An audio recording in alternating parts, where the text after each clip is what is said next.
The Dow Jones average was down 350-some points.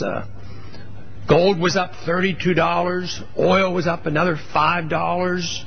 And there's a lot of chaos out there, and everybody's worrying about $4 a gallon gasoline.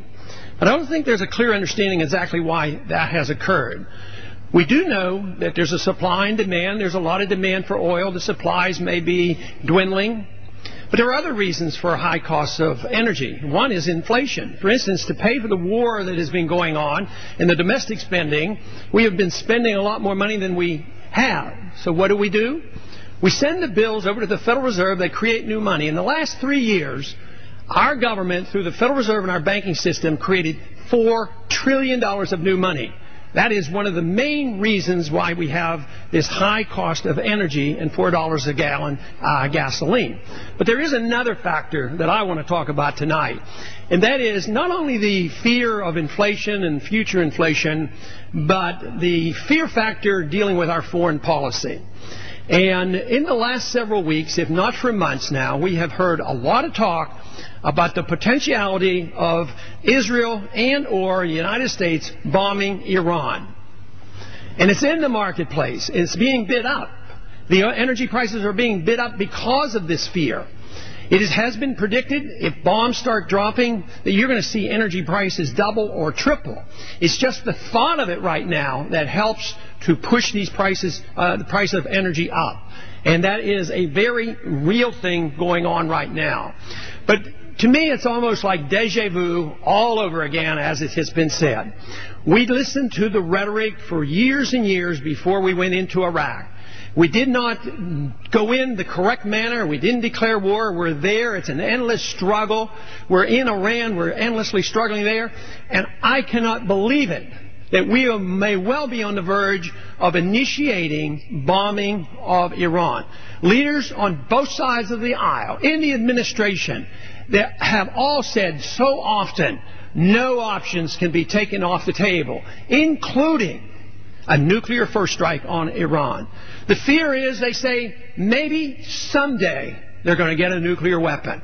Even though our own CIA and our NEI says a national intelligence estimate has said they have not been working. The Iranians have not been working on a nuclear weapon since 2003. They say they're enriching uranium, but they have no evidence whatsoever that they're enriching uranium for weapons purposes. That they may well be enriching uranium for peaceful purposes, and that is perfectly legal. They have been a member of the non-proliferation treaties, and they are under the investigation of the IAEA, and El-Baradei has verified that in the last year there have been 9 unannounced investigations and examinations of the Iranian nuclear structure, and they have never been found to be found in violation. And yet, this country and Israel are talking about a preventive war, starting bombing for this reason, without negotiation, without talks. Now, the one issue that I do want to mention tonight is a resolution that is about to come to this floor if our suspicions are correct after the July 4th holiday. And this bill will probably be brought up under suspension. It'll be expected to be passed easily, probably will be.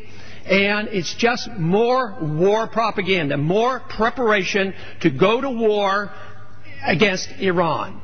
And this resolution, H.J. Res. 362, is a virtual war resolution. It is the declaration of tremendous sanctions and boycotts and embargoes on the Iranians. Very, very severe. Let me just read what is involved in this if this bill passes and what we're telling the President he must do. This demands that the President impose stringent inspection requirements on all persons, vehicles, ships, planes, trains, and cargo entering or departing Iran, and prohibiting the international movement of all Iranian officials. I mean, this is unbelievable. This is closing down Iran. Where do we have this authority? Where do we get the moral authority? Where do we get the international legality for this? Where do we get the constitutional authority for this? This is what we did for 10 years before we went into Iraq. We starved children. 50,000 individuals, it was admitted, probably died because of the sanctions on the Iraqis. They were incapable at the time of attacking us. And all the propaganda that was given for our need to go into Iraq wasn't true. And it's not true today about the severity. They say, yeah, but Ahmadinejad, he's a bad guy. He's threatened violence. But you know what? Us threatening violence is very, very similar. We must look at this carefully. We just can't go to war again under these careless, frivolous conditions. Mr. Stupak. Madam Speaker, I ask unanimous consent to claim the gentleman's time. Without objection. Thank you.